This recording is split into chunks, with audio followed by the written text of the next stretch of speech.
What if everything we've been taught about the origins of civilization is wrong? In the misty highlands of West Java, Indonesia, there lies an ordinary-looking hill, covered in grass, trees, and silence. But beneath its skin, geophysical scans have revealed terraces, chambers, and stonework so precise it could rival Egypt's pyramids. Some researchers claim its deepest layers date back not thousands, but 28,000 years. Older than Mesopotamia, older than the Nile, older than anything we believed possible. If true, this would mean an advanced culture thrived during the Ice Age, only to be swallowed by flood and fire, its memory surviving only in myth. Why would such a discovery be retracted, silenced, and ridiculed? Why would a pyramid older than history itself be hidden in plain sight? And what else might lie buried, waiting for us to look deeper? Tonight we'll descend into the mystery of Gunung Padang, a place where stones hum, myths whisper of lost kings, and the very ground may conceal the ruins of a forgotten civilization. High in the highlands of West Java, surrounded by ridges of volcanic stone and mist that drifts like a second skin over the hills, stands a site that should not exist. To a casual passerby, Gunung Padang appears unremarkable, just another mound among the folded terrain of Indonesia's mountains. Villagers have long used its slopes for farming, its summit for ritual, its terraces as quiet gathering places. But beneath the surface of this modest hill lies one of the most contested mysteries in archaeology, a claim that it may conceal the oldest pyramid on Earth, a monument possibly built 28,000 years ago in the depths of the last Ice Age. The idea seems impossible at first glance. Textbooks tell us that 28,000 years ago, humans were still nomadic, painting animals on cave walls in France and Spain, chipping flint blades in Siberia, or hunting megafauna across the frozen plains of North America. Agriculture would not emerge for another 15,000 years. Cities, writing, and metallurgy would only appear much later. How could such people have designed terraces of stone, bound with cement-like material and carved into the outline of a stepped pyramid? And yet the evidence gathered at Gunung Padang refuses to fade away. The visible remains are striking enough. On the summit, 5 terraces of andesite stone rise one above the other, held together by columns fractured naturally from volcanic flows, but arranged with unmistakable intention. Hundreds of these blocks, some taller than a person and weighing hundreds of kilograms, are stacked into retaining walls and platforms. A staircase of over 370 steps climbs to the top, cut directly into the bedrock, wide enough to allow groups to ascend together. From the air, the outline resembles a pyramid disguised beneath vegetation, a shape echoed in monuments half a world away, from Teotihuacan in Mexico to Caral in Peru. But here in Indonesia, the official age assigned for decades was modest, about 2,500 years, perhaps a sanctuary of the late megalithic period. That assumption began to unravel when scientists brought new tools to the hill. Starting in 2011, a team led by geologist Danny Hillman Natawijaja employed ground-penetrating radar, electrical resistivity tomography, and seismic surveys to peer below the surface. What they found was astonishing. The instruments traced symmetrical voids where solid rock should have been seamless, hollow spaces aligned as if designed. At depths of 3 to 5 meters, they detected layers of compacted stone and soil suggesting deliberate filling, not natural deposition. And deeper still, at around 15 meters, cores revealed fractured basalt bonded by a cement-like mixture of clay, silica, and iron oxides. Material fired at high temperatures and hardened in a way that natural processes could not explain. Radiocarbon dating of organic matter embedded within these deeper layers yielded results between 25,000 and 28,000 years before present. Even more, optically stimulated luminescence tests on quartz grains confirmed burial dates that reached back into the Upper Paleolithic. Taken together, the evidence suggested Gunung Padang was not built all at once, but in phases. An upper layer, perhaps 2,500 to 3,500 years old. A middle layer dated to 7,500, 8,300 years, and a deep foundation astonishingly old, stretching into the Ice Age. The implications are profound. If authentic, Gunung Padang rewrites history. It implies that a society with organizational skills, astronomical awareness, and perhaps even advanced geochemical knowledge thrived during a time when glaciers still covered vast portions of the Earth. It would mean civilization is not a recent linear invention, but something cyclical, arising, flourishing, and vanishing, only to begin again. Not surprisingly, the claims sparked fierce controversy. Critics argued that the radiocarbon samples could be misleading, drawn from organic matter that seeped into cracks long after the stones were set. They suggested that natural fracturing of basalt can create the appearance of walls, chambers, and terraces without human intervention. Others noted that extraordinary claims require extraordinary evidence, and no tools, inscriptions, or direct artifacts from 28,000 years ago had been recovered in situ. Yet the counterpoint remains. How do we explain the cement-like binding agents, the geometric terraces, the alignment of voids, and the persistence of local tradition that always treated the hill as sacred? The mystery becomes sharper when we place Gunung Padang within its environment. During the last glacial maximum, sea levels were more than 100 meters lower, exposing a vast expanse known as the Sunda Shelf. This submerged continent connected Java, Sumatra, Borneo, and the Malay Peninsula into a single landmass. If people inhabited this plain, their settlements would now lie beneath the Java Sea. Gunung Padang, perched on higher ground, could have served as a ceremonial centre, a refuge, or a marker of survival during the floods that eventually drowned Sunderland. The idea resonates with myths across Asia and the Pacific, which speak of lost lands and floods that reshaped the world. To understand the tension around this hill, it helps to remember how archaeology often works. Discoveries that confirm established narratives are welcomed. Those that challenge them are resisted. Göbekli Tepe in Turkey, with its 11,000-year-old stone circles, was once dismissed as impossible until excavations proved otherwise. The Sphinx of Giza, whose weathering patterns suggest an age far older than dynastic Egypt, remains debated to this day. Gunung Padang stands in that same liminal space, too extraordinary to fit the model, too tangible to be ignored. The site's very appearance seems to conspire with the mystery. From the valley, the hill looks natural, its slopes softened by centuries of vegetation. Only up close do the stones reveal themselves, basalt columns aligned like organ pipes, their faces fitted into walls that resist both time and rain. Step onto the terraces and you feel the deliberate design, platforms wide enough for gatherings, orientations that suggest celestial alignments, stairways that carry not just bodies but processions.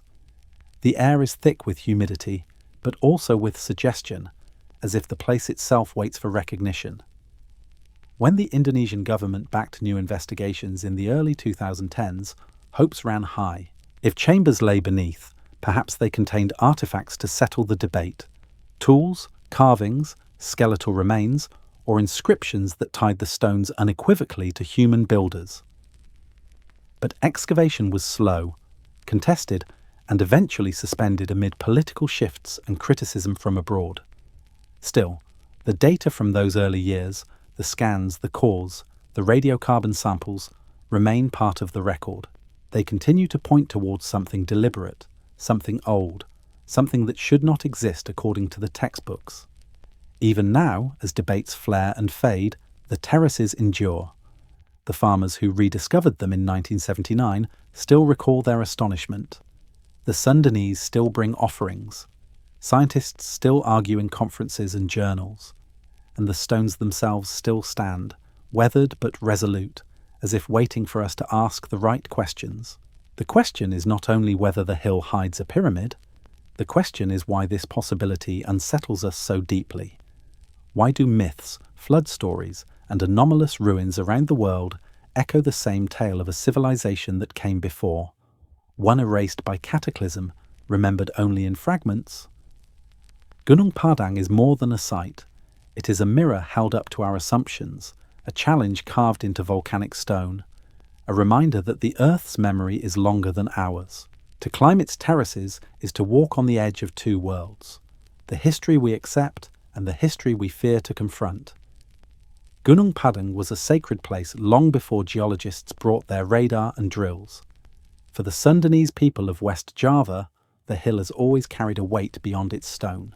Its terraces, whether natural or constructed, became woven into stories of kings, spirits, and floods.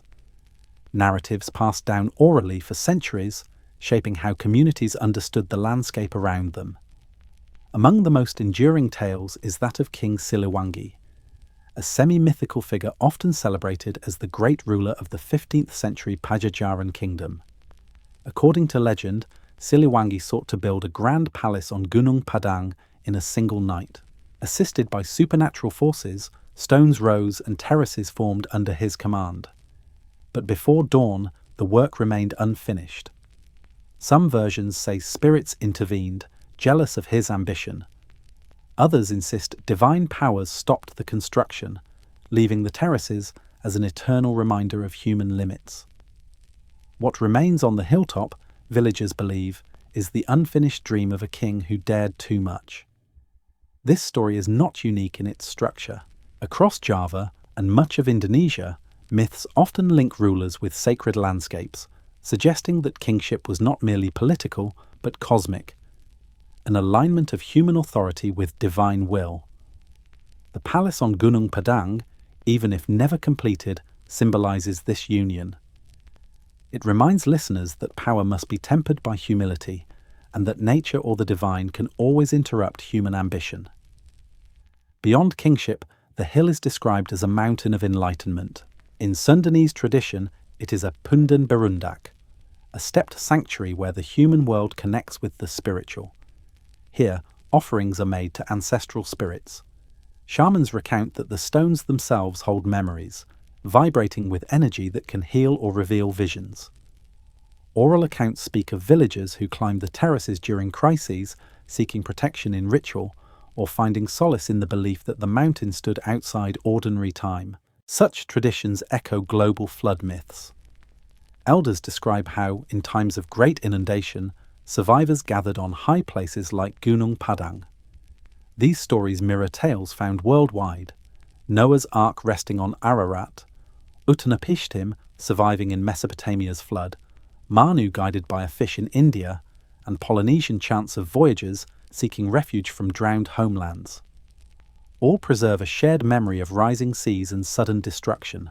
For the Sundanese, Gunung Padang became that refuge, not just a physical sanctuary, but a symbolic ark of stone. The link between myth and geology is compelling. During the last ice age, when sea levels were lower, the Sunda Shelf connected much of Southeast Asia into a single landmass. As the ice melted and oceans rose, vast lowlands disappeared, drowning settlements and forcing populations into higher ground. Legends of floods across Indonesia may preserve cultural memory of this upheaval. Gunung Padang, perched above the drowned plains, would naturally become associated with survival and enlightenment. These oral traditions also carried moral lessons. In one telling, Siliwangi's failure is not only due to supernatural opposition, but also hubris. To build a palace overnight was to challenge cosmic order, and the unfinished terraces warn against overreaching ambition. In another version, the hill was always meant to remain incomplete, a sacred site reserved for rituals, not politics. These variations reflect the adaptability of oral tradition, but all agree on the mountain's sacred status. Colonial records from the early 20th century mention how locals continued to bring offerings of flowers and incense to the terraces. Even as Dutch archaeologists catalogued the site in 1914, dismissing the myths as quaint embellishments, villagers maintained their pilgrimages. To them, Gunung Padang was not a ruin but a living site, a place where the ancestors listened and the spirits answered. Across cultures, such stories often encode hidden knowledge. The unfinished palace resembles myths of Babel, where human construction falters before divine will. The sanctuary against floods parallels myths of mountains that save chosen survivors. Even the belief in vibrating stones resonates with traditions from Tibet to the Andes, where sound and stone are bound together in ritual. Gunung Padang's myths may thus be fragments of ancient memory, folded into stories that could be safely told. The idea of folded time, history compressed into legend, legend masking memory, runs through these tales. If the terraces truly date back tens of thousands of years, perhaps the myths are distorted recollections of real builders, remembered not as humans, but as kings, gods, or spirits. Such reinterpretation is not unusual. The gods of Greek myth may have been echoes of Bronze Age kings, just as the giants of Norse sagas may remember Ice Age megafauna. Oral tradition bends, but it rarely breaks completely. Even without archaeology, Gunung Padang's legends deserve respect. They reveal how people interacted with their environment, how they sacralized landscapes, and how they preserved memory across centuries. Whether the site is 2,500 years old or 28,000, it has always been more than stone. It is a vessel for story, a mirror for human imagination, and a refuge in times of crisis. The question that emerges is not just historical, but cultural. How much truth can be encoded in myth? Are flood stories, unfinished palaces, and vibrating stones simply metaphors? Or do they preserve real events and technologies in symbolic form? When Europeans first encountered Gunung Padang, they did not see what local villagers saw. To the Sundanese, the hill was alive with memory and myth, a place where kings had once commanded spirits, where terraces served as steps toward enlightenment. To the colonial eye, however, it was little more than an archaeological curiosity, one that could be catalogued, interpreted, and tucked away in reports. In 1914, Dutch historian and archaeologist Nicolaas Johannes Crom visited the site. Crom was part of a broader wave of colonial scholarship. The Dutch East Indies were rich in cultural remains, from Hindu-Buddhist temples like Borobudur and Prambanan to scattered megaliths across Sumatra, Sulawesi, and Nias. For European scholars, these ruins were valuable, but they were also interpreted through a lens that emphasized outside influence. Great works were often attributed to Indian or other foreign origins, while indigenous traditions were downplayed. Crom approached Gunung Padang with that mindset. His survey noted the terraces and stone columns, describing them as a megalithic complex, possibly a prehistoric sanctuary. He acknowledged local stories of King Siliwangi, but treated them as embellishments, not evidence.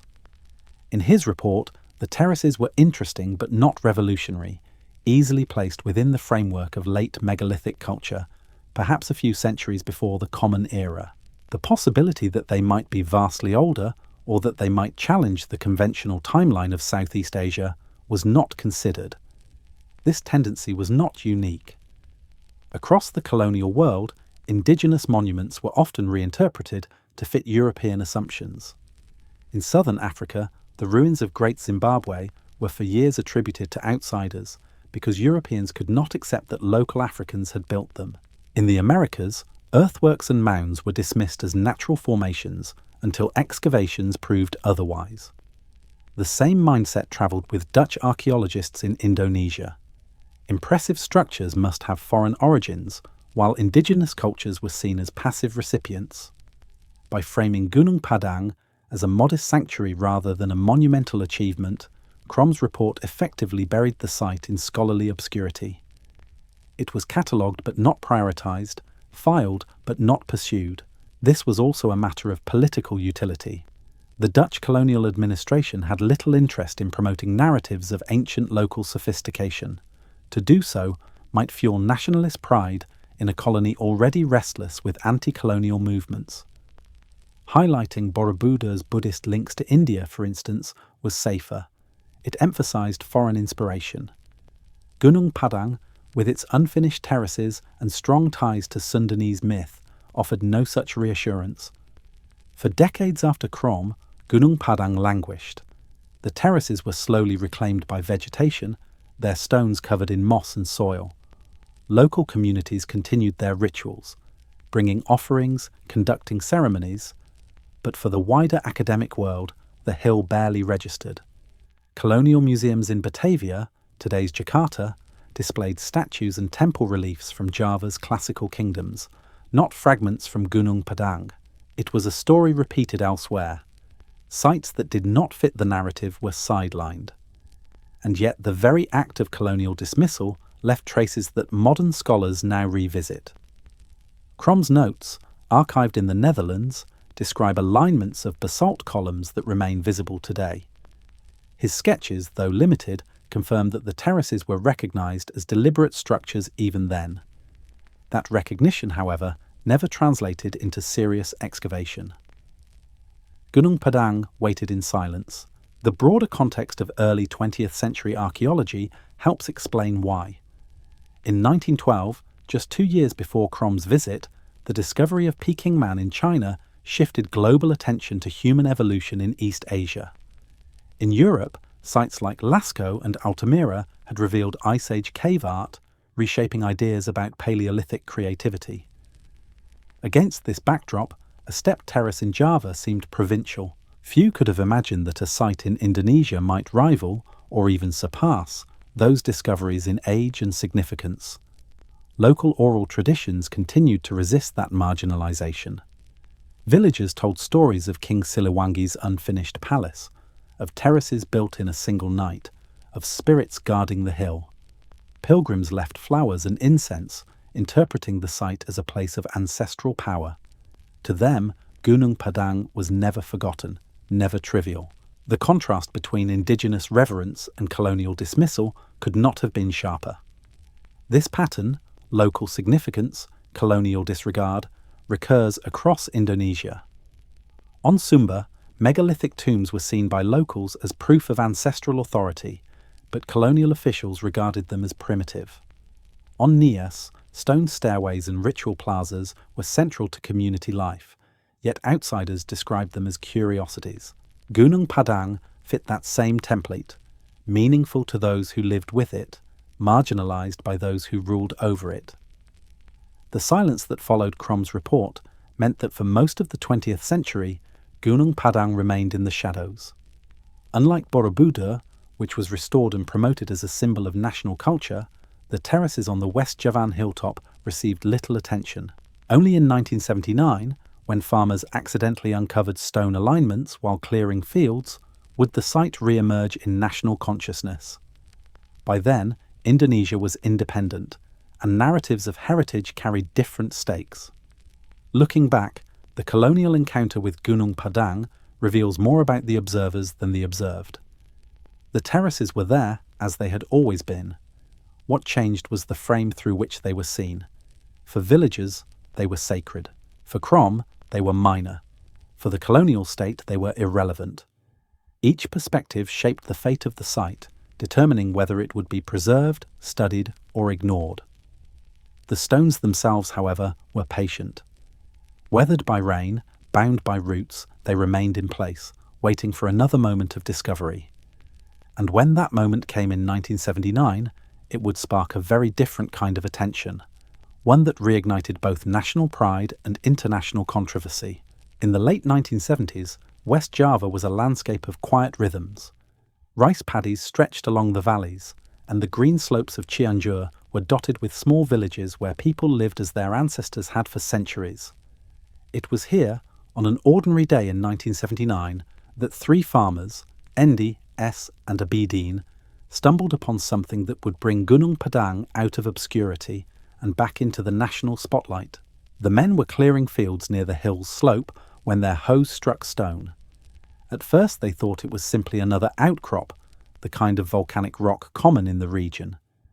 But as they dug, they uncovered not a random boulder, but a pattern. Stone blocks arranged side by side, their faces flattened, their lines deliberate. More digging revealed stair-like arrangements, alignments that curved into terraces.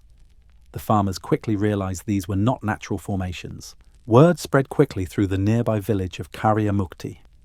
What had long been a hill cloaked in trees now revealed signs of something older, deeper. Local elders were not surprised. They reminded the younger men that Gunung Padang was always spoken of as a sacred place, connected to legends of King Siliwangi and ancestral spirits. To them, the stones were simply the mountain revealing itself again. But for the broader Indonesian public, still recovering from decades of colonial silence about the site, this rediscovery was astonishing. The government took notice.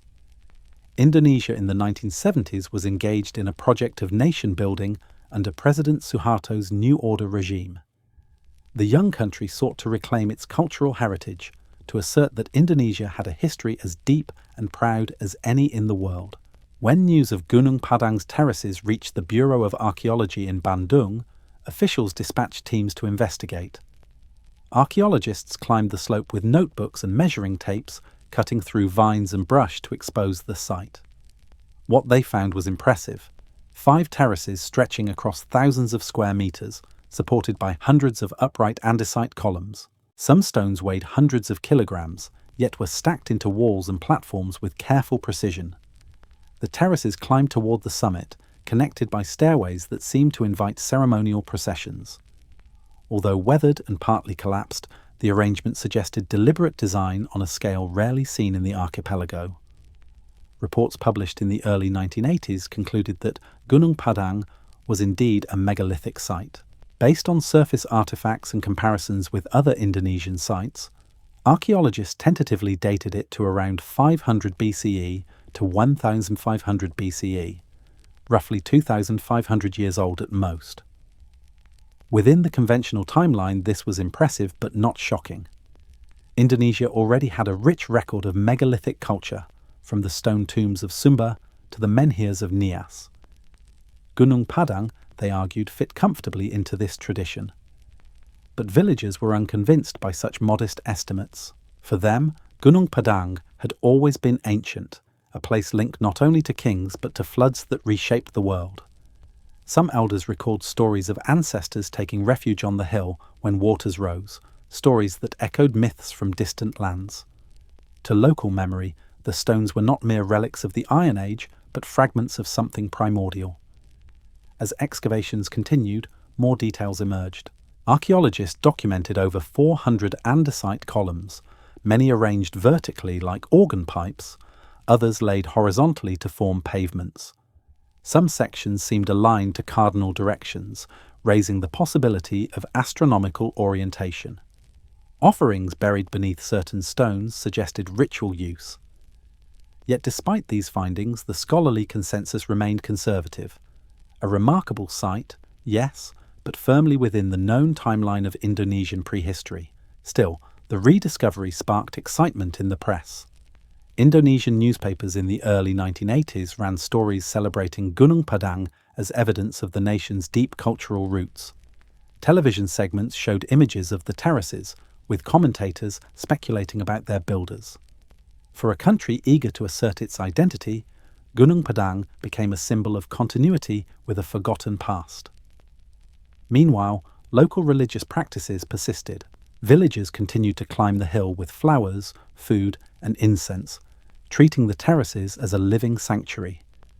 Shamans claimed the stones carried energy, that rituals conducted there could heal illness or bring visions. The juxtaposition was striking. While archaeologists measured and catalogued, villagers prayed and offered. Two different understandings of the site overlapped without cancelling each other out. The rediscovery also revealed the limits of colonial archaeology. For decades, the Dutch had noted Gunung Padang in passing, but dismissed it as minor. Now, under Indonesian stewardship, the site became part of national heritage. The shift in perspective demonstrated how context shapes interpretation. What one era ignores, another reclaims. By the late 1980s, the terraces had been partially cleared, paths established for visitors, and plaques erected to mark the site. Yet deeper investigation slowed. Limited funding and competing priorities meant that large-scale excavations were postponed.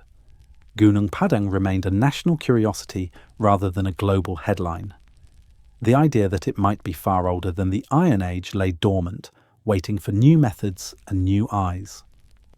Looking back, the rediscovery of 1979 was more than an archaeological event. It was a cultural awakening. Farmers with hoes had uncovered not just stones but questions. Who built these terraces? How old are they really? Why were they abandoned?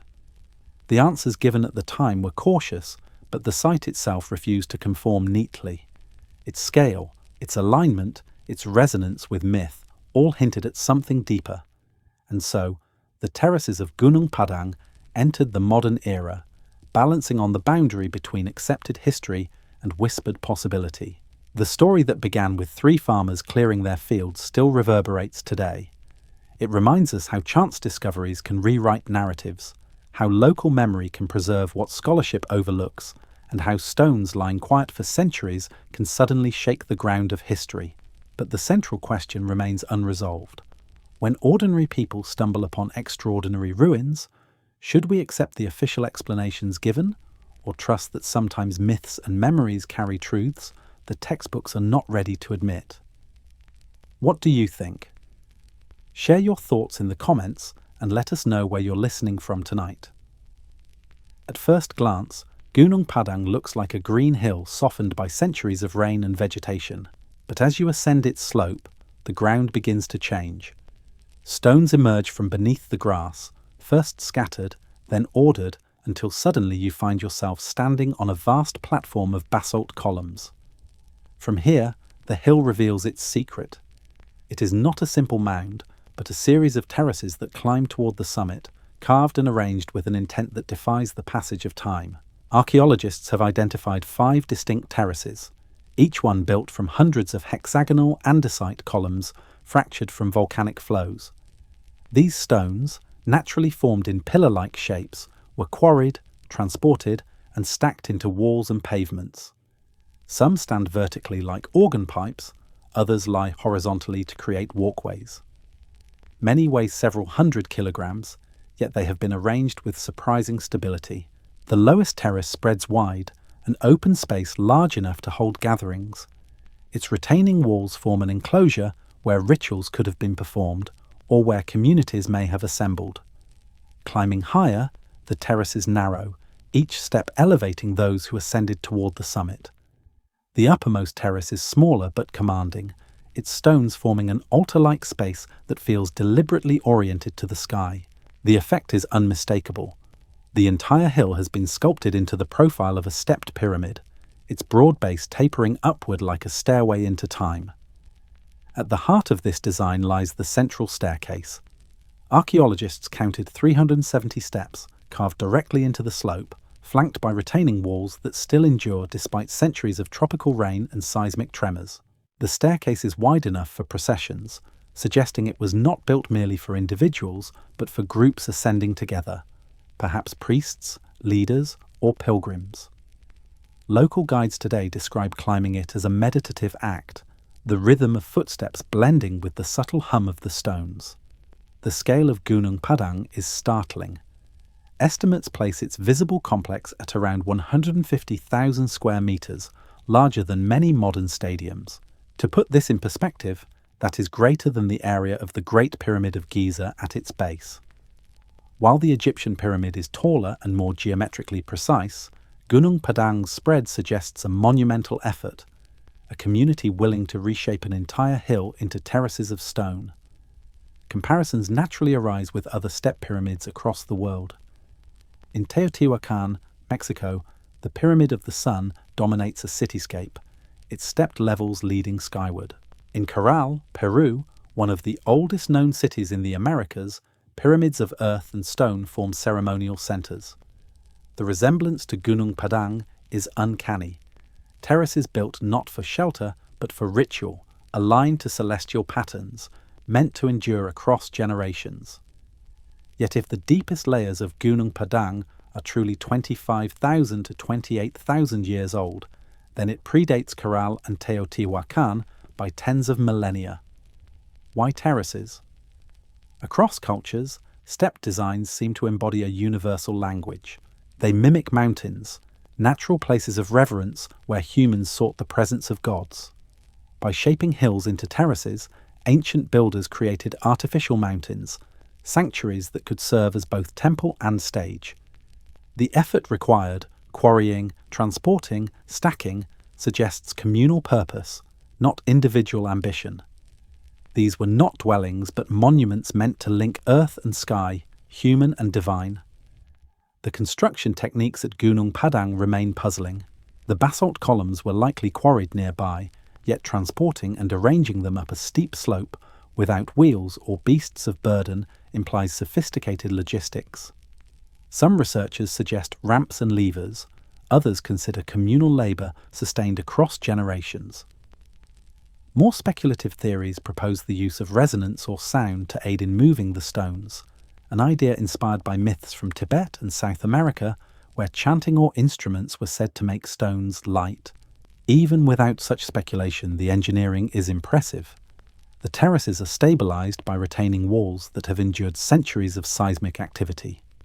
West Java lies on the volatile Pacific Ring of Fire, yet Gunung Padang has resisted collapse while many younger structures have crumbled. This resilience hints at intentional design, an understanding of materials and stress that we still study today. Certain alignments within the terraces have drawn attention. Some researchers argue that the platforms may align with solstices or equinoxes, though vegetation and erosion complicate precise measurements. If true, this would place Gunung Padang within the tradition of ancient observatories, where architecture doubled as a cosmic calendar. From Stonehenge in England to Nabta Playa in Egypt, cultures across the world track the heavens with stone. Gunung Padang may have joined that silent chorus. Walking among the terraces today, the sense of antiquity is palpable. Moss grows between the stones, roots twist through the gaps, and the air is heavy with humidity. Yet the order persists. Even in ruin, the terraces feel deliberate, as though the hill itself has been dressed in geometry. The experience is not unlike visiting Machu Picchu, where stones carved centuries ago still fit together with uncanny precision. Gunung Padang, though less refined, carries a similar aura, the impression of human will etched into landscape. The terraces also embody a paradox. They are both monumental and fragile. Their stones are immense, yet easily disturbed. Paths worn by visitors expose the underlying design, but also threaten its preservation. Archaeologists face a dilemma. To excavate risks damaging the site, but to leave it untouched allows questions to remain unanswered. For now, the terraces stand as both evidence and enigma, their true age contested, their builders unknown. What is certain is that Gunung Padang challenges our imagination. Whether 2,500 years old or 28,000, its terraces testify to a human desire to shape the earth into meaning. They remind us that architecture is not only about shelter, but about connection, with community, with the cosmos, with the unseen. The steps that climb the hill are more than stone. They are symbols of ascent, pathways carved into the mountain to bridge the gap between past and present, earth and sky. To walk the terraces of Gunung Padang is to see history etched into the earth. Yet what is visible is only part of the story. The deeper mystery lies underground, hidden in layers of stone and soil that cannot be reached by the naked eye. When researchers began probing below the surface, they uncovered anomalies that challenged every conventional timeline.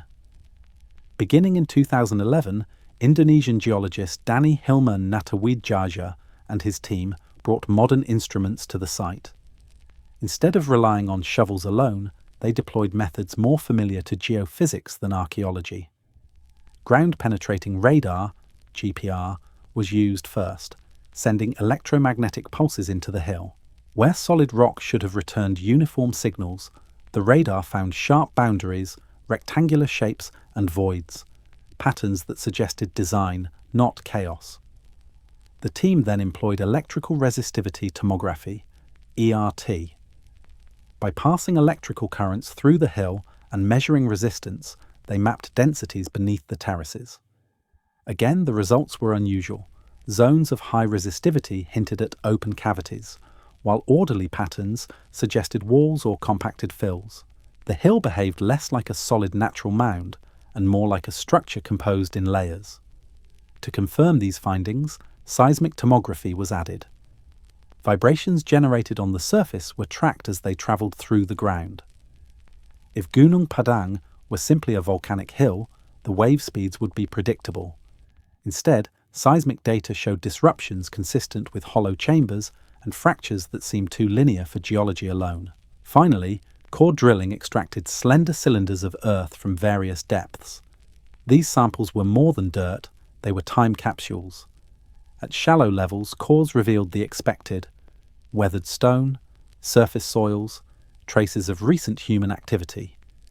but deeper cores brought surprises.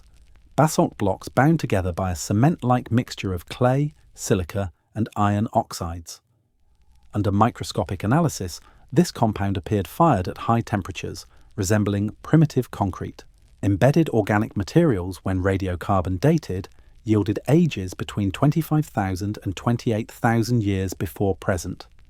From these methods, researchers began to distinguish 4 structural phases, or units. Unit 1. The visible terraces on the surface. Built with loosely stacked basalt columns, dated by erosion and associated artifacts to around 2,500–3,500 years ago. This aligns with Indonesia's megalithic tradition. Unit 2, located 3 to 5 meters below. Denser, compacted stonework, arranged with intentional filling. Radiocarbon samples placed it between 7,500 and 8,300 years ago, around the early Holocene, when agriculture was emerging in other parts of the world. Unit 3, at 10–15 meters deep, the most extraordinary layer. Here lay fractured basalt bonded with the cement-like compound. Radiocarbon and luminescence tests suggested an age of 25,000–28,000 years in the Upper Paleolithic. Within this unit, GPR and seismic scans detected rectangular voids, some measuring up to 10 by 15 meters. Their outlines were too regular to be dismissed as lava tubes. Unit 4 hinted at below 20 meters within the bedrock itself. Seismic anomalies suggested further cavities, though their nature remains unknown. If confirmed, this stratigraphy implies that Gunung Padang is not one monument but a palimpsest of construction, layered over tens of thousands of years. Each generation may have added to or refurbished the site, honouring an ancient core. Later cultures built terraces we can still climb, but beneath them may lie the foundations of an Ice Age sanctuary. The implications are staggering. A date of 28,000 years would make Gunung Padang the oldest known pyramid-like structure on Earth, older than Göbekli Tepe in Turkey, which dates to around 11,000 years ago. It would also be older than the earliest known agriculture, challenging the belief that complex architecture requires settled farming societies. Critics, however, argue for caution. Radiocarbon dating measures organic material, not stone. Roots, animal activity, or groundwater could have carried younger or older carbon deep into the hill, giving misleading ages. Natural fracturing of basalt, they add, can create hexagonal patterns and voids that mimic human design. Without direct artifacts, tools, inscriptions, or indisputable cultural remains, the claim of a 28,000-year-old pyramid remains speculative. Supporters counter that the anomalies are too symmetrical, too aligned, and too persistent to be geological accidents. They point to the cement-like compound as evidence of deliberate construction, noting its chemical similarity to geopolymers used in modern engineering. They highlight the voids that radar shows as rectangles rather than irregular caves. And they argue that oral traditions linking the hill to floods and kings may preserve memories of its builders. The debate has grown intense, but the scans themselves remain a fact. Gunung Padang is not a simple hill. Something unusual lies within.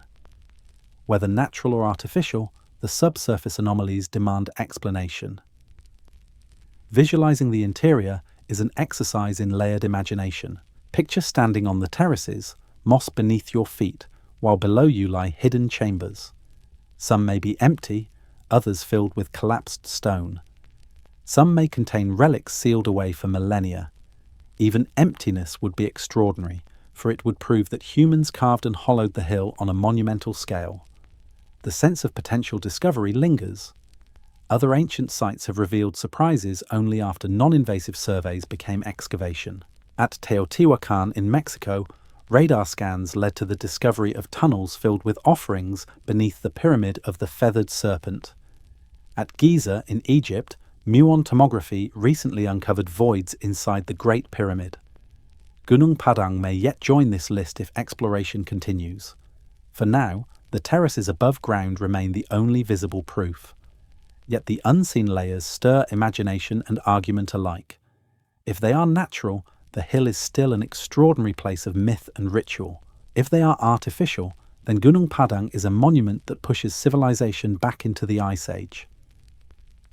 Either way, to peer beneath the surface is to stand at the edge of a question that refuses an easy answer. The hill may guard silence, or it may guard the memory of a forgotten epoch. Until the chambers are opened, if they ever are, the stones will keep their secret, humming quietly beneath the weight of time. Every mystery has a figure who becomes its voice, and for Gunung Padang, that figure is Danny Hillman Natawidjaja. A geologist by training, Hillman's early career was not about ancient civilizations, but about tectonics and earthquakes. Indonesia sits on the volatile ring of fire, and his research focused on seismic hazards that threatened millions. He was respected in his field, a scientist used to dealing with subsurface structures, though of a very different kind. It was this background, ironically, that prepared him to look at Gunung Padang with tools that most archaeologists had never considered. When Hillman first visited the site in the late 2000s, he was struck by the scale of the terraces. To his geologist's eye, the alignment of basalt columns and the shape of the hill suggested more than geology. Where others saw a natural knoll enhanced by human hands, he suspected a monument concealed within. By 2011, he had assembled a team to investigate using modern geophysical methods. His colleagues included geophysicists, soil scientists, engineers, and archaeologists. Together, they treated the hill not as a ruin, but as a patient, probing its interior with radar, resistivity, and seismic tomography. The results emboldened him. Ground-penetrating radar revealed hollow spaces. Seismic surveys mapped symmetrical voids. Core drilling extracted stone bound with cement-like compounds. Radiocarbon dates shocked even cautious observers. Organic material from deep layers returned ages of 25,000 to 28,000 years before present. For Hillman, these were not anomalies, but evidence of something revolutionary, a pyramid-like monument from the Ice Age, built in phases and revered by later cultures. He presented his findings first in Indonesian forums. The reactions were mixed. Some officials were intrigued, seeing in Gunung Padang a chance to showcase Indonesia's cultural heritage on a global stage. Others were skeptical, wary of claims that seemed too extraordinary. Yet support grew, and by 2012, 2013, his work had reached national media. Television segments showed him explaining the scans, while newspapers hailed Gunung Padang as a potential Atlantis of the East. For a nation often overshadowed by Egypt, Greece, and Mesopotamia in discussions of ancient history, the idea of hosting the world's oldest pyramid was electrifying. Hillman's leap was not only scientific but cultural. He insisted that Gunung Padang deserved deeper excavation, even proposing that chambers beneath the hill might hold artifacts. His language was cautious, always framed as hypotheses, yet his conviction was clear. He argued that ignoring the evidence was a greater risk than following it. If it is true, he told interviewers, then our history is wider and deeper than we imagine. Not everyone agreed. Indonesian academics trained in conventional archaeology pushed back. To them, Gunung Padang fit within the region's well-known megalithic tradition, no older than a few thousand years.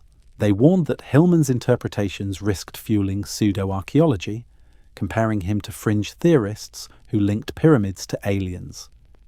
The debate quickly polarized. On one side, Hillman and his multidisciplinary team. On the other, established archaeologists protecting the discipline's credibility.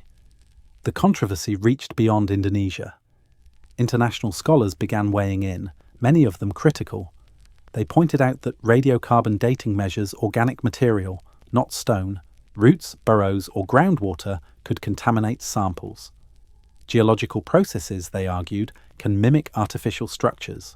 But Hillman countered with data. The cement-like compounds, the orderly voids, the layered construction phases. To him, these were signs of human intent. In 2023, after more than a decade of study, Hillman and his team consolidated their findings in a peer-reviewed paper published in Archaeological Prospection. It was the culmination of years of work, surveys, cores, analyses. The conclusion was bold. Gunung Padang contained construction phases stretching back 25,000 to 28,000 years, making it the oldest known pyramid-like structure on Earth. The announcement reverberated globally. Headlines proclaimed, "World's oldest pyramid found in Indonesia." Television anchors speculated about Ice Age civilizations. Social media lit up with debates. For a brief moment, Gunung Padang stood at the center of global archaeology. The leap, however, came with a cost. Almost immediately, prominent archaeologists criticized the paper. Some dismissed it outright, calling the interpretations extraordinary speculation. Others demanded more rigorous evidence. The debate became personal, with Hillman portrayed either as a visionary uncovering suppressed history or as a scientist who had strayed beyond his expertise. In March 2024, the journal retracted the paper, citing methodological flaws. Critics declared victory, but supporters saw censorship, a deliberate act to bury inconvenient truths. Through it all, Hillman remained steadfast. He continued to argue that Gunung Padang deserved further research, that ignoring anomalies was unscientific. He acknowledged the controversy, but insisted that the data spoke for itself. To his supporters, he became a symbol of perseverance against orthodoxy. To his detractors, he was a cautionary tale of overreach. What makes Hillman's story compelling is not only the evidence he gathered, but the position he occupies between worlds. He is a geologist in an archaeological debate, an Indonesian voice in a field long dominated by Western institutions, a scientist who straddles the line between caution and conviction. His great leap was not just about interpreting data, but about challenging entrenched narratives. A leap across disciplinary boundaries, cultural expectations, and the invisible walls of academic consensus. The terraces of Gunung Padang still stand, indifferent to the arguments above them, but because of Hillman, they are no longer obscure. They have become a battleground of ideas, about who we are, when civilization began, and whether history is a straight line or a spiral of forgotten cycles. When the study on Gunung Padang appeared in Archaeological Prospection in October 2023, it was more than another academic paper. It was a lightning bolt. For over a decade, Danny Hillman, Natawidjaja, and his team had gathered cores, scans, and samples. Now, for the first time, their data was consolidated, peer-reviewed, and published in an international journal. The claim was explicit. Gunung Padang's deepest construction phases reached back 25,000 to 28,000 years, making it the world's oldest pyramid-like monument. The reaction was immediate. Indonesian newspapers celebrated the discovery, hailing it as proof that the nation's cultural heritage rivaled Egypt or Mesopotamia. Headlines declared, "Indonesia's Ice Age pyramid and world history must be rewritten." On television, Hillman explained the surveys, pointing to radar images that showed rectangular voids beneath the terraces. Social media erupted with awe and debate. For many Indonesians, it was a moment of pride. A small hill in West Java was suddenly at the center of global attention. But abroad, the response was more skeptical. Archaeologists who had not worked on the site quickly weighed in. Specialists in radiocarbon dating warned that organic material found in cracks could be intrusive, carried down by roots or water long after construction. Geologists pointed out that basalt naturally fractures into columnar shapes, sometimes forming patterns that mimic walls. Others noted that terraces exist in volcanic regions without human modification. To them, Hillman's conclusions leapt too far beyond the evidence. The loudest criticism came from Western media. The Guardian quoted Cardiff University archaeologist Flint Dibble, who dismissed the findings as really weak. He argued that extraordinary claims demand extraordinary evidence and that no tools, bones, or artifacts directly tied to a 28,000-year date had been found. Scientific blogs echoed the skepticism, portraying Gunung Padang as another pseudo-archaeological sensation, akin to Atlantis theories or ancient aliens. The academic world is no stranger to controversy, but the storm around Gunung Padang escalated quickly. Online debates polarized into two camps: those who saw Hillman as a visionary, finally exposing the truth about ancient civilizations, and those who branded him a reckless scientist undermining archaeology with speculation. Hashtags like Gunung Padang and hidden history trended in Indonesia, while international commentators debated whether the site was a genuine breakthrough or a cautionary tale. Then in March 2024 came the blow. Archaeological Prospection announced the retraction of the paper. The editors cited serious errors in associating radiocarbon dates with human activity. They argued that the evidence did not support the conclusion of a 28,000-year-old structure and that the claims risked misleading readers. Retractions are rare in science, and when they occur, they often signal fraud or major mistakes. In this case, the move sent shockwaves. For critics, the retraction proved their point. They declared the matter settled. Gunung Padang was not the world's oldest pyramid, but simply a megalithic site of modest antiquity. For supporters, however, the decision was suspicious. They asked why the journal had not allowed a formal rebuttal, why supplementary data had been ignored, and why the retraction had come so swiftly after global media coverage. To them, it looked less like science correcting itself and more like gatekeeping, a deliberate act to suppress findings that threatened entrenched narratives. This was not the first time such suspicions had arisen. In the 1990s, American geologist Robert Schoch faced similar backlash when he proposed that water erosion on the Sphinx of Giza suggested an age older than dynastic Egypt. His claims, too, were rejected by mainstream Egyptology but remain debated today. At Yonaguni in Japan, underwater terraces discovered in the 1980s were declared natural formations by some geologists, while others argued they were man-made ruins submerged by rising seas. In each case, the clash was not just about data, but about paradigm, whether history is linear and recent or cyclical and deep. For Hillman and his supporters, the retraction of 2024 placed Gunung Padang squarely in this tradition of contested anomalies. To them, the site had become more than a hill. It was a battlefield of ideas. The speed with which the scientific establishment rejected the claim was, in their eyes, evidence of fear. Fear of rewriting history, fear of admitting that civilizations may have risen and fallen long before Mesopotamia. Meanwhile, the hill itself remained unchanged. The terraces still stood under the sun and mist. The anomalies still waited beneath the surface. Villagers continued to bring offerings, indifferent to international debates. And ordinary Indonesians, reading headlines or scrolling through social media, wondered why a discovery that had filled them with pride was now being dismissed. The storm of retractions left behind a deeper question. Where is the line between skepticism and suppression?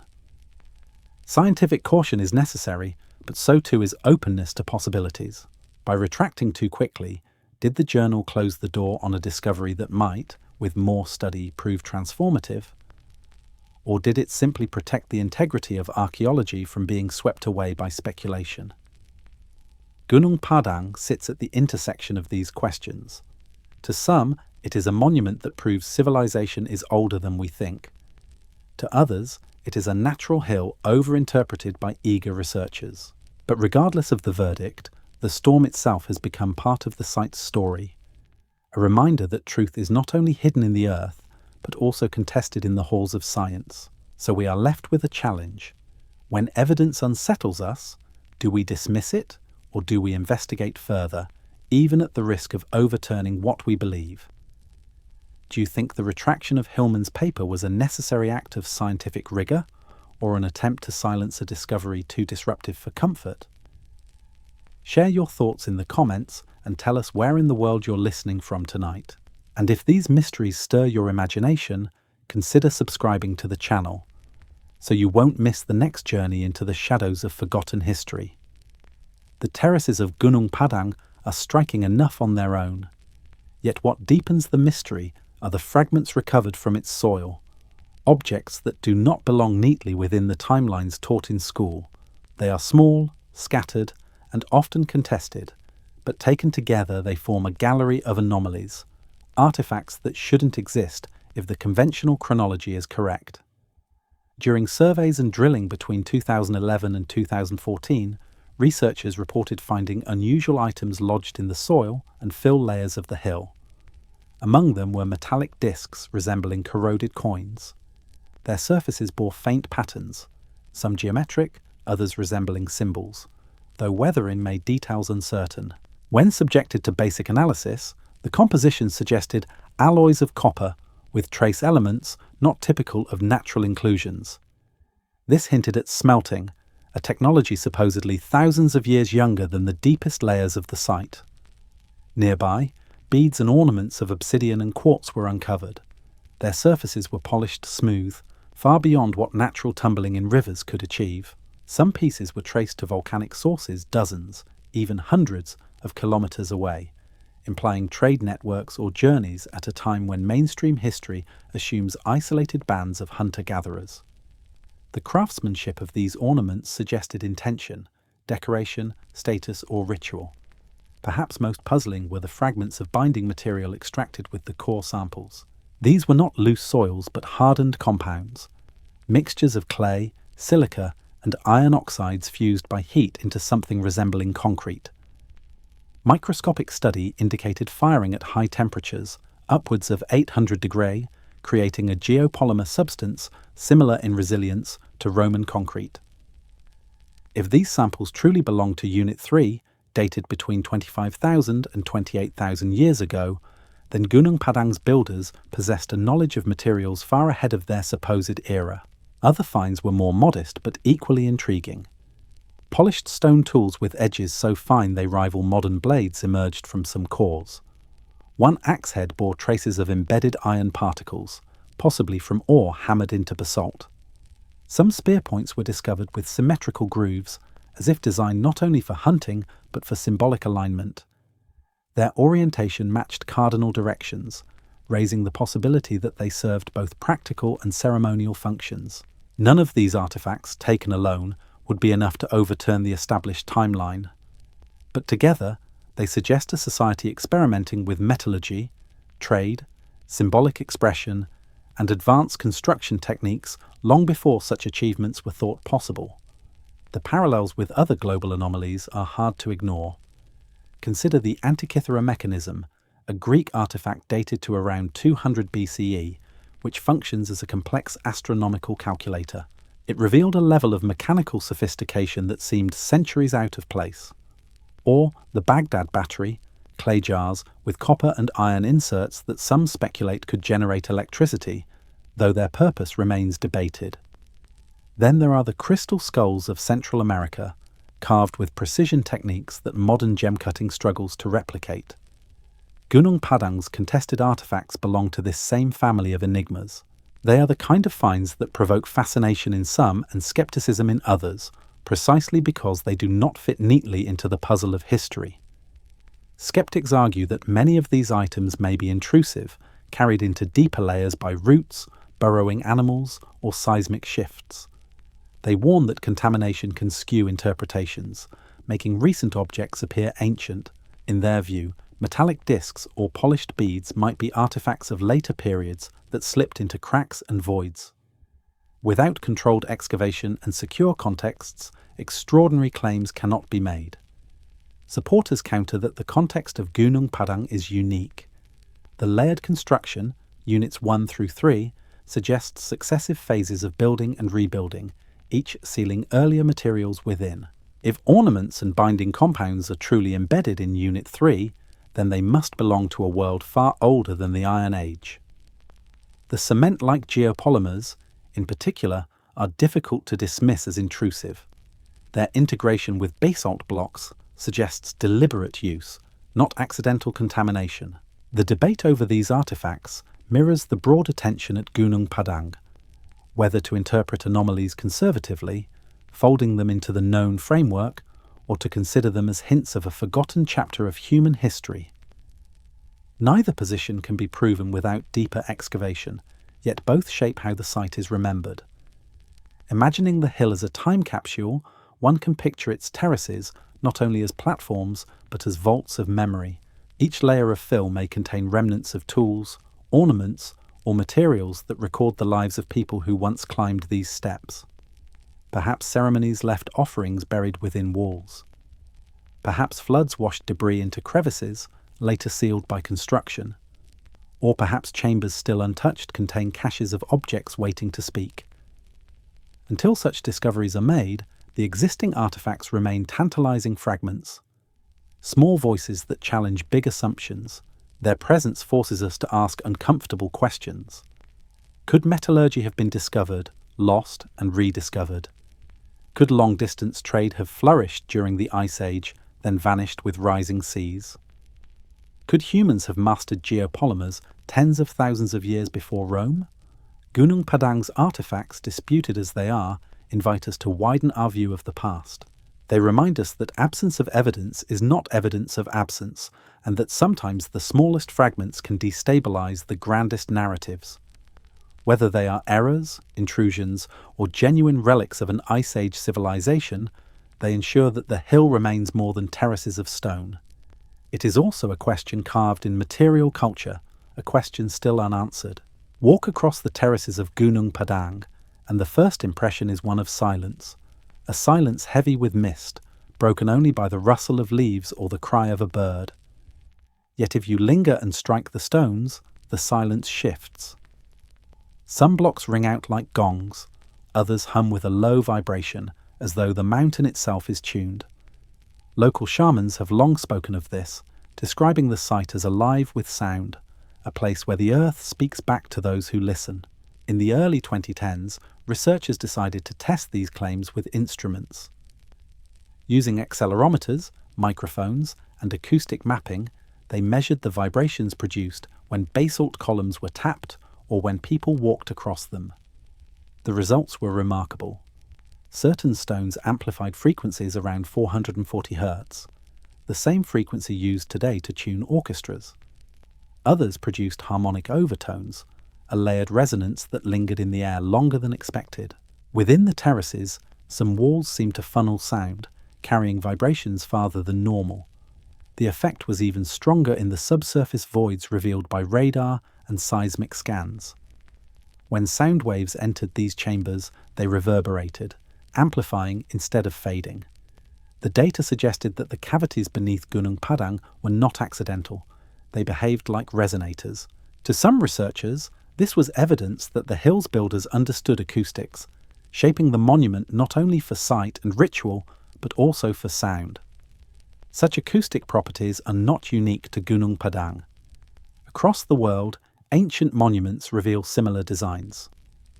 In Malta's Hypogeum, an underground temple over 5,000 years old, chanting in certain chambers produces frequencies that resonate through bone and flesh, inducing trance-like states. In Chavindehuanta in Peru, canals beneath temples were engineered to roar with rushing water, creating the voice of a jaguar god.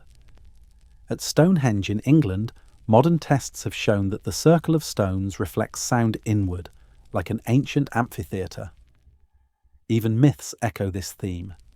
Tibetan legends tell of monks levitating stones with trumpets and chants. In the Andes, stories describe builders using sound to lighten massive blocks. Egyptian texts speak of priests invoking resonance to channel divine power. Whether literal or symbolic, these tales point to a deep connection between stone and sound in ancient cultures. At Gunung Padang, the connection feels palpable.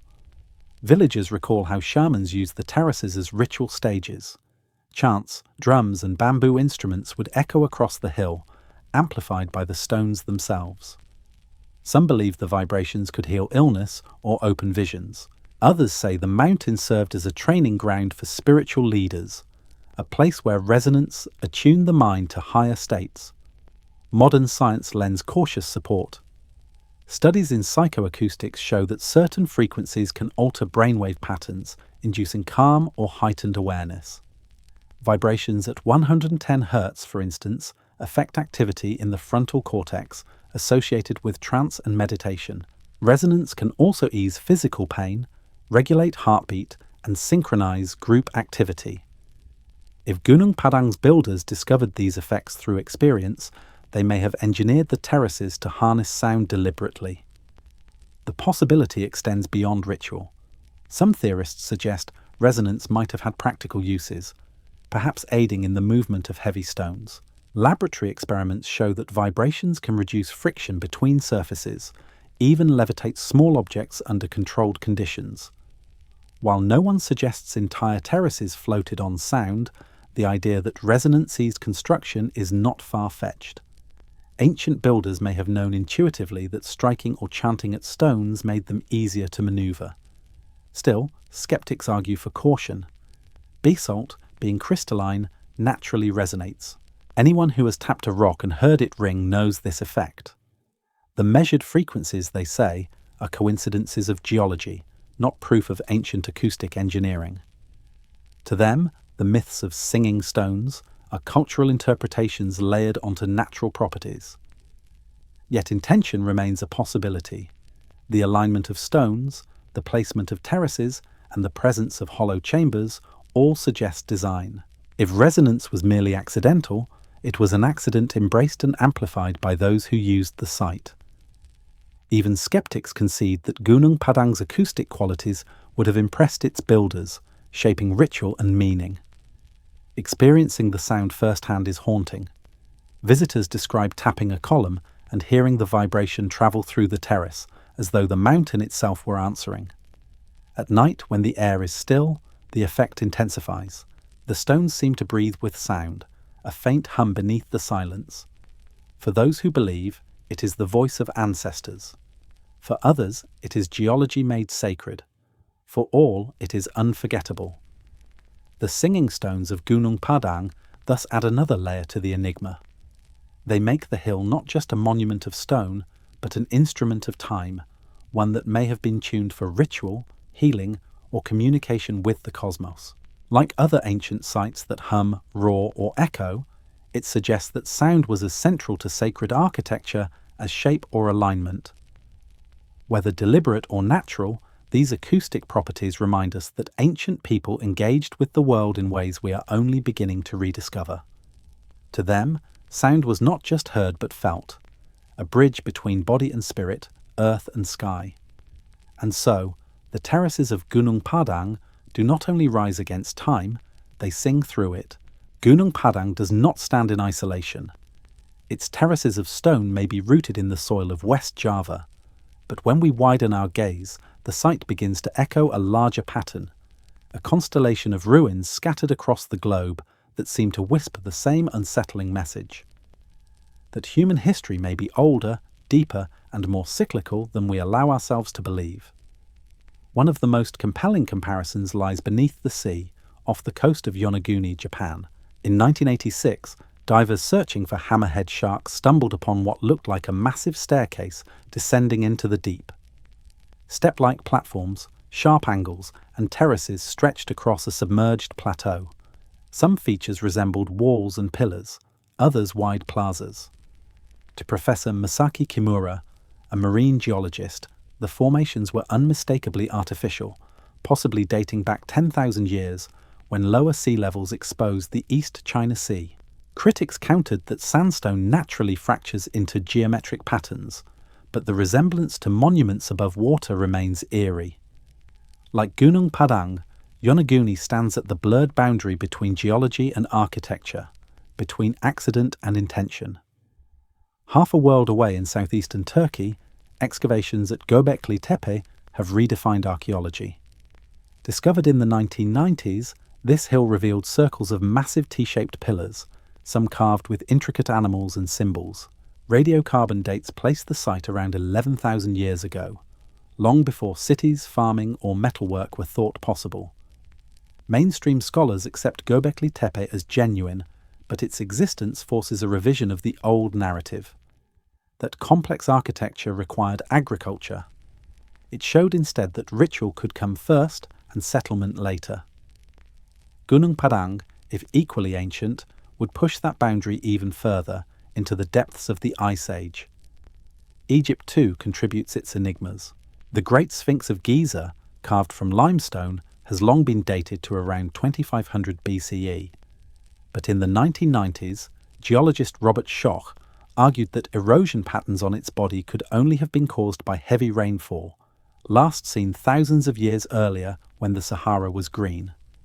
If true, the Sphinx may predate the pyramids around it by millennia, belonging to an earlier, forgotten epoch. The idea remains contested, but it parallels Gunung Padang's controversy, the possibility that monuments stand far older than official chronologies admit. Other submerged landscapes add to this web. In the North Sea, sonar has revealed traces of settlements beneath the waves of what was once Doggerland, a fertile plain that connected Britain to mainland Europe before being swallowed by rising seas around 6000 BCE. In the Gulf of Kambat off India's coast, surveys in the early 2000s reported geometric structures 2 kilometres underwater, sparking debate over whether they were ruins or natural formations. And in the Pacific, myths of Nan Madol in Micronesia describe an island city built on basalt columns, its origins shrouded in mystery, its massive stones still unexplained by conventional methods. What unites these sites is not uniformity, but resonance. Each lies on the margins of accepted history. Each challenges assumptions about what humans could build and when. And each is wrapped in myth. Plato's Atlantis may be allegory, but it fits the same motif of a civilization drowned. Polynesian chants speak of vanished islands. Flood myths in Mesopotamia, India, and the Americas recall rising seas. Gunung Padang, standing above the drowned Sunda shelf, joins this chorus. The motif of folded time emerges here. Monuments like Göbekli Tepe, Yonaguni, and Gunung Padang appear out of sequence, as if pages from an older chapter of history have been shuffled into the wrong place. Mainstream narratives smooth the folds, insisting on a linear story, but the ruins remain stubborn, their stones preserving a rhythm that does not fit the march of progress. It is tempting to imagine these sites as nodes in a forgotten network. Perhaps survivors of a cataclysm carried knowledge from one land to another, leaving echoes in stone. Or perhaps different cultures, responding to the same environmental pressures, independently built similar monuments, step pyramids, terraces, circles, sanctuaries, because those shapes resonate with human needs for order and meaning. Whether connected or parallel, the pattern persists. Sacred geometry etched into landscapes at the edge of memory. Skeptics caution against forcing these puzzles into a single narrative. They argue that similarity does not equal connection, that independent invention can explain the spread of step pyramids and terraces. And yet, the persistence of the same themes, terraces aligned to stars, monuments resisting time, myths of floods and resets, suggests more than coincidence. Even if unconnected, they reveal a deep shared impulse to build against oblivion, to carve permanence into a world of change. Gunung Padang belongs to this wider web, not because it proves a global civilization, but because it resonates with sites that trouble the boundaries of history. Its terraces sing in harmony with Yonaguni's submerged steps, Göbekli Tepe's stone circles, and the Sphinx's rain-worn body. Together they remind us that the past is layered, not linear, and that what survives may be fragments of civilizations erased by time, water, and fire. Standing on the terraces of Gunung Padang, one can feel that resonance. The stones beneath your feet hum with vibration, but they also hum with echoes from distant lands. To climb the hill is to touch not only local history, but a global mystery, one that stretches from the depths of the Pacific to the deserts of Egypt, from Turkey's highlands to the drowned plains of Europe. The web of ruins is vast, and Gunung Padang is a vital strand. Whether it is 2,500 years old or 28,000, it reminds us that the Earth holds more memory than we can measure, and that across continents, humans have always sought to inscribe themselves into its surface. When stones fall silent, myths continue to speak. Across oceans and generations, stories of vanished lands and drowned empires have endured, told around fires, carved into tablets, sung in chants. These are not isolated tales, but a global chorus, each carrying fragments of a memory too vast for one culture alone. For many who look at Gunung Padang, its terraces rising above the drowned Sunda shelf, these stories are not fantasy, but echoes, whispers of continents and civilizations lost beneath the waves. The most famous of these tales is Atlantis. In the Dialogues of Plato, written around 360 BCE, Atlantis was described as a great island empire beyond the Pillars of Hercules, what we now call the Strait of Gibraltar. It was a powerful civilization, advanced in engineering, architecture, and governance, but corrupted by ambition. In a single day and night of floods and earthquakes, it was swallowed by the sea. Scholars have debated for centuries whether Plato invented the tale as allegory or whether he drew from older Egyptian records. Some argue Atlantis was inspired by the eruption of Santorini around 1600 BCE.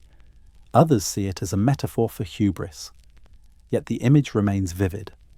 An advanced civilization erased almost overnight, leaving only story behind. In the early 20th century, another legend captured imaginations, the tale of Mu, a vast Pacific continent said to have sunk thousands of years ago. The idea was popularized by James Churchward, who claimed to have studied ancient tablets in India. He described Mu as a land of 64 million people, with knowledge of crystals, levitation, and cosmic energies. Though dismissed by mainstream geology, continents cannot simply vanish into the ocean. The myth of Mu persists, fed by enigmatic sites like Nan Madol in Micronesia or the Moai statues of Easter Island.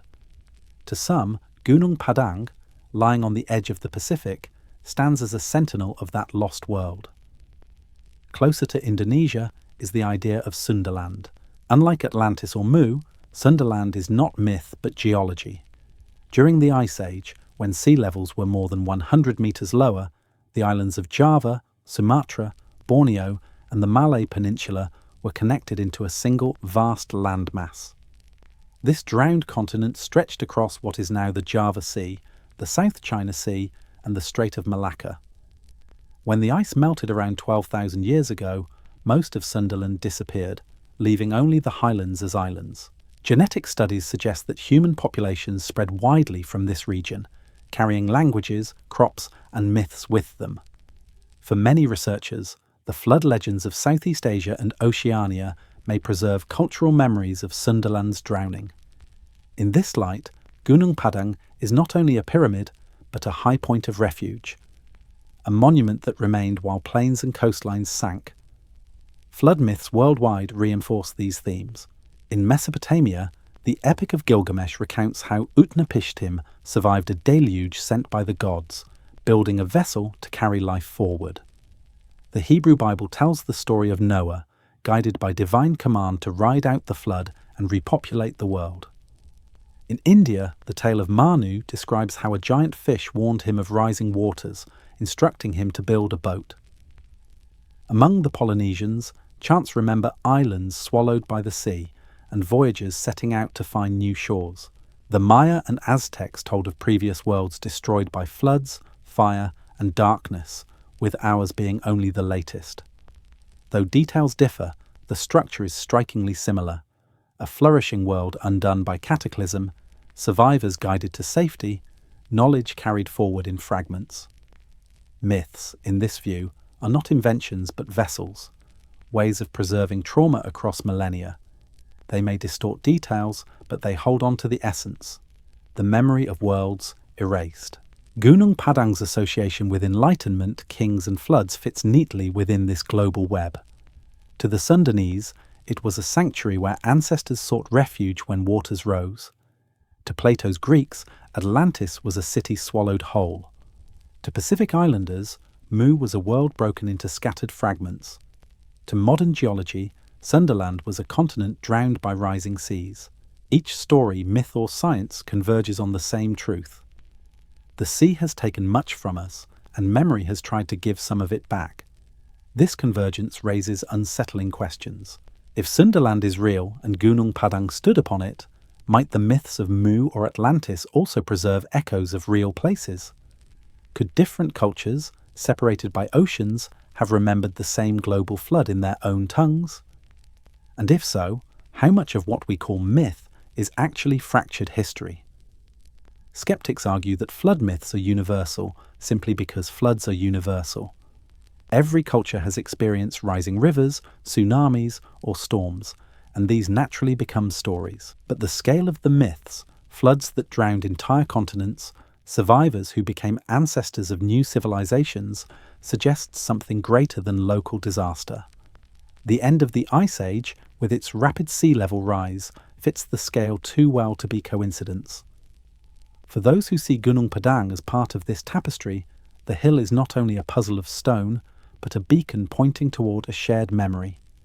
Its terraces whisper of survival and renewal, its myths echo those of lands half a world away, and its very location, on the edge of the drowned Sunda Shelf, ties it to one of the greatest geological events of human prehistory. The lesson may be less about whether Atlantis or Mu existed exactly as described, and more about how human memory encodes cataclysm. Civilizations fall, seas rise, stories remain. And sometimes those stories lead us back to stones waiting in silence, like Gunung Padang, to remind us of what was lost. So the question becomes, are myths like Atlantis, Mu, and Sunderland simply allegories, or are they fractured memories of real civilizations swallowed by time and tide?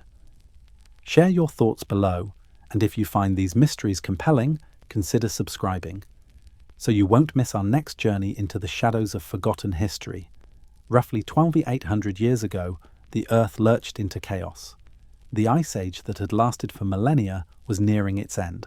Vast glaciers stretched across North America and northern Europe, while the Sunda Shelf of Southeast Asia was still dry land, connecting the islands of Java, Sumatra, and Borneo.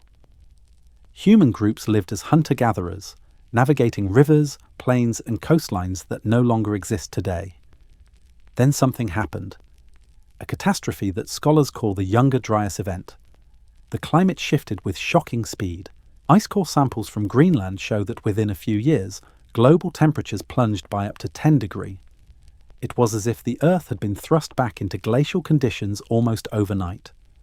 Forests retreated, deserts expanded, and megafauna, like mammoths and saber-toothed cats, dwindled toward extinction.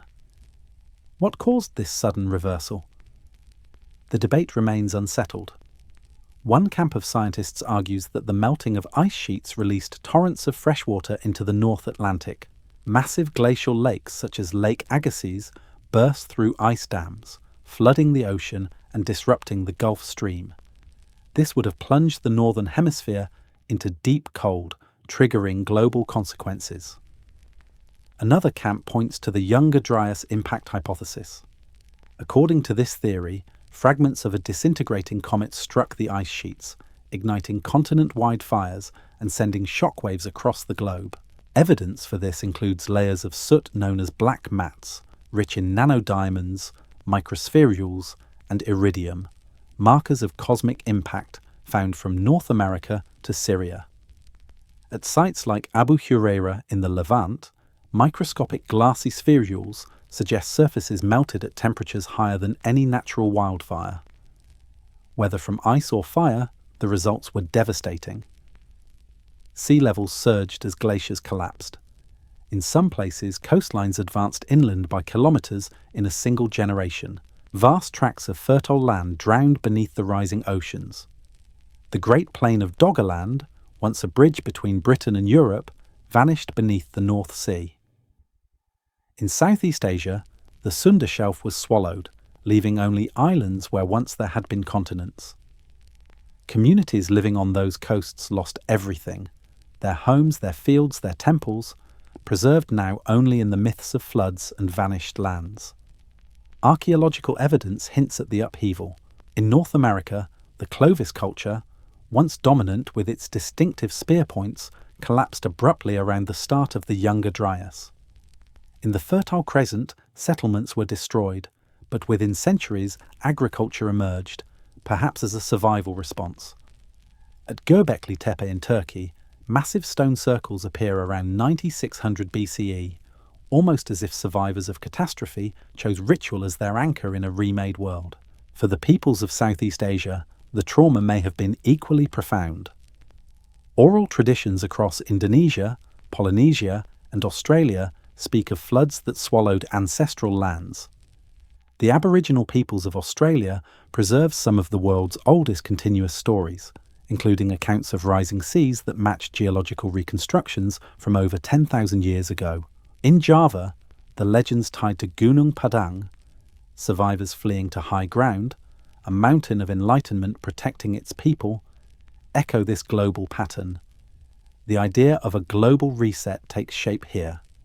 Whatever cultures flourished before the Younger Dryas were undone, their legacies buried or drowned. Human society began again, but not from scratch. Survivors carried fragments of knowledge forward: astronomy, geometry, agriculture, myth. These fragments seeded the rise of new civilizations. Sumer, Egypt, the Indus Valley, like shoots growing from the ashes of a burned forest. Imagining the flood is to imagine the unimaginable. Rivers that once meandered across plains became estuaries. Valleys turned to fjords. Glaciers roared as they collapsed into oceans. For those alive then, it must have seemed as though the very fabric of the world was tearing apart. Families abandoned ancestral homes, carrying only tools and memory. Elders told children of the world that was lost, encoding catastrophe into myth so it would not be forgotten. Gunung Padang, if truly rooted in this era, would be one of the few surviving monuments from before the reset.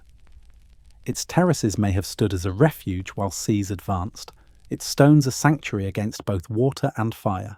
Perhaps ceremonies performed there were not only rituals of worship, but acts of remembrance, a way to honour what was lost and to call forth the strength to begin again. Skeptics maintain that myths exaggerate, that geological change was gradual rather than catastrophic. Yet the science of abrupt climate shifts suggests otherwise. Ice cores, lake sediments, and isotopic data all confirm that the Younger Dryas came suddenly.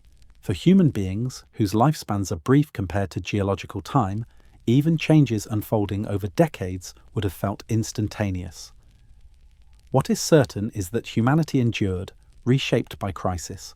The Great Flood reset was both an ending and a beginning. It closed chapters we can barely glimpse and opened the ones we call history. Standing on Gunung Padang's terraces today, surrounded by mist and stone, it is possible to feel the weight of that reset. The hill rises not just from earth but from memory, a reminder that civilizations can vanish, that seas can rise, and that what seems permanent may dissolve overnight. Every great mystery casts a shadow, and around Gunung Padang, that shadow deepens into whispers of suppression and control. The scientific disputes alone cannot explain the intensity of the backlash, the abrupt halts to excavations, or the quiet delays that stretch for years. For some, this is evidence of nothing more than academic caution. For others, it is the outline of a conspiracy. The first halt came in 2014. After years of surveys and cores, Indonesia's new administration abruptly suspended further digs. Officially, the reason was concern for site preservation, yet insiders hinted at pressure from powerful interests. Mining companies eyed the volcanic ridges of West Java for their riches, declaring Gunung Padang a heritage site would complicate extraction. To some, halting excavations was less about protecting the hill and more about protecting profits. Then came the retraction of 2024. After Danny Hillman's 2023 paper was withdrawn, critics declared the matter closed. But to supporters, the speed of the retraction felt unnatural. Why not allow a full rebuttal? Why ignore supplementary evidence that showed symmetrical voids beneath the hill? To them, it seemed less like science correcting itself and more like the guardians of orthodoxy closing ranks. Whispers grew louder. That global elites fear discoveries which undermine the linear narrative of human progress. If Gunung Padang proves advanced societies thrived during the Ice Age, it suggests civilization is cyclical, rising and collapsing in patterns that destabilize the notion of steady progress. Such a revelation would unsettle economies, religions, even national identities. Easier then to suppress it. These suspicions are fueled by parallels. In the 19th century, colonial authorities downplayed the ruins of Great Zimbabwe, unwilling to admit Africans had built them. In Egypt, debates over the Sphinx's water weathering sparked similar controversies. In Central Asia, tales of Tartaria, an empire erased from maps, have become fertile ground for modern conspiracy theories. Gunung Padang now joins this gallery of contested legacies. Some go further still.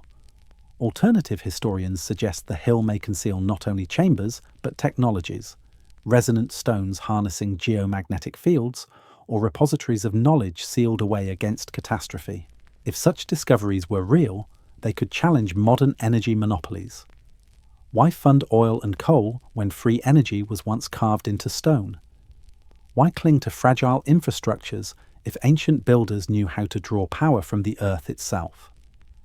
Mainstream scholars dismiss these notions as fantasy, but in the realm of mystery, suppression itself becomes fuel.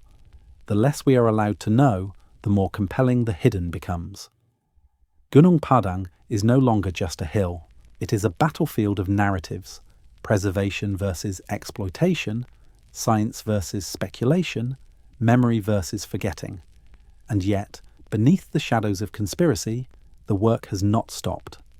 In 2025, the Indonesian government announced staged restorations and new non-invasive surveys. For some, this is a triumph of perseverance. For others, it is a calculated move, revealing just enough to control the story, while the deeper chambers remain sealed. The question lingers. Are we on the brink of revelation, or merely watching another cycle of concealment unfold? Beyond the politics, the hill itself endures, waiting. Its terraces still rise against the sky, its stones still hum with resonance, and its hidden voids remain untouched. Into this tense present we step, as 2025 brings new promises of exploration, new technologies to peer beneath the surface, and perhaps new truths no longer so easily denied. The story of Gunung Padang did not end with retractions and disputes. In 2025, it entered a new phase. After years of stalemate, Indonesia's Ministry of Culture announced plans for a staged restoration. The approach would be cautious. First non-invasive surveys, then gradual exploration of subsurface anomalies. The aim, they said, was both to protect the site and to resolve the debates that had gripped the world. This time, technology stands ready to see what human eyes cannot. Drone-mounted LiDAR sweeps across the terraces, stripping away vegetation to reveal precise topography. Hyperspectral satellites scan for mineral signatures, searching for hidden structures. Portable muon detectors, tools once used to peer inside the pyramids of Giza, are now proposed to map the voids within Gunung Padang's heart. If chambers exist, these instruments may finally outline their size and shape. Core drilling remains controversial. Critics fear contamination, while proponents argue it is the only way to extract definitive samples. But even without drills, the 2025 surveys promise answers. Ground-penetrating radar with finer resolution, seismic arrays that can trace tunnels, bioacoustic tests that measure resonance. Each innovation adds another layer to the portrait of the hill. Danny Hillman, despite setbacks, remains at the forefront. At conferences, he speaks of new samples, anomalous quartz alignments, and the potential for piezoelectric effects, electricity generated by pressure within the stone. He imagines the site as more than ritual, perhaps a machine tuned to Earth's hum, a beacon, a capacitor, a sanctuary of power. Whether metaphor or fact, the vision draws crowds. Meanwhile, digital reconstructions flood social media. AI-generated models show Gunung Padang as a pristine pyramid emerging from jungle mist.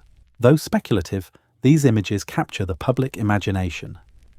Some are debunked as fantasy, yet their virality reflects a hunger for mystery, a longing to believe that our ancestors were more than hunters and gatherers. Tourism grows, bringing both opportunity and danger. Pilgrims climb the terraces, leaving offerings, while influencers pose for photographs. For local communities, the site is sacred, a mountain of enlightenment where rituals still unfold. Balancing reverence with curiosity, preservation with exploration, becomes a delicate task. What will 2025 reveal? Perhaps the voids are nothing more than geological quirks, chambers without meaning. Or perhaps they hold relics, tools of an age we do not acknowledge, inscriptions in languages no one can read, or evidence of catastrophes that reshaped the earth. Even emptiness would be meaningful, for it would confirm design, and with design, intent. The momentum feels different now. Political winds favour national pride, global attention ensures scrutiny, and the tools of modern science can no longer be silenced as easily as a paper withdrawn. Yet even as we look forward, the mystery deepens. What if the truth, when uncovered, is too strange for us to accept? From here, the path narrows to its quiet end, toward reflection, not resolution. Gunung Padang waits, its stones glowing faintly in the mind's eye, urging us to consider what it means if time itself folds and civilizations rise only to vanish again. Dawn drifts once more across the highlands of West Java. Mist softens the terraces of Gunung Padang, and the hill seems less like a place than a threshold, a doorway standing between memory and forgetting. We have followed its story through myths of kings and floods, through colonial dismissals and farmers' rediscoveries, through the instruments of science and the storms of controversy. And still, the truth remains hidden beneath layers of stone and time. What if the cause and scans are right? Then Gunung Padang is not simply the oldest pyramid in the world, but a relic of an Ice Age civilization erased in cataclysm. It would mean that our story is not linear, but cyclical. Civilizations bloom, shine and fall, leaving behind fragments that confuse their descendants. It would mean that the builders of Java stood shoulder to shoulder with those who raised Göbekli Tepe, carved the Sphinx, and left steps beneath the seas of Yonaguni. What if the skeptics are right? Then Gunung Padang is still extraordinary, a sacred terrace complex, a testament to the Sundanese who carried their myths and rituals into stone. Its resonance, its myths of enlightenment, and its survival through centuries of storms still place it among the great enigmas of human heritage. Perhaps that is the lesson. Whether natural hill or Ice Age pyramid, Gunung Padang reminds us how fragile knowledge can be. Legends may preserve truths geology forgets. Stones may guard secrets myths remember. And when those fragments converge, they beckon us into the liminal space where history dissolves into mystery. The motifs repeat like echoes: folded time, erased legacies, glowing ruins, hidden portals. Each returns in new form, reminding us that the past is not dead but layered, like Gunung Padang itself. Beneath every accepted narrative lies another, waiting to be uncovered. So we stand at the veil of time. We may never know what lies in the deepest chambers of the hill, or whether they hold artifacts, silence, or nothing at all. Yet the mystery itself has power. It unsettles us because it forces us to imagine, to consider that our ancestors may have been wiser, stranger, more resilient than we dare believe. And so, as the sun warms the terraces and the mist fades into day, Gunung Padang remains what it has always been, a question carved into stone, a reminder that history is not a closed book, but a scroll still unrolling, its words half hidden, half erased. If these mysteries stir your imagination, perhaps you will linger with us in this journey. Consider subscribing, sharing your thoughts, or telling us where you are listening from tonight. A quiet corner of the world, another time zone, another life folded into the same story. Until then, may your dreams carry you through the veils of time, where the stones of forgotten civilizations still hum in the silence.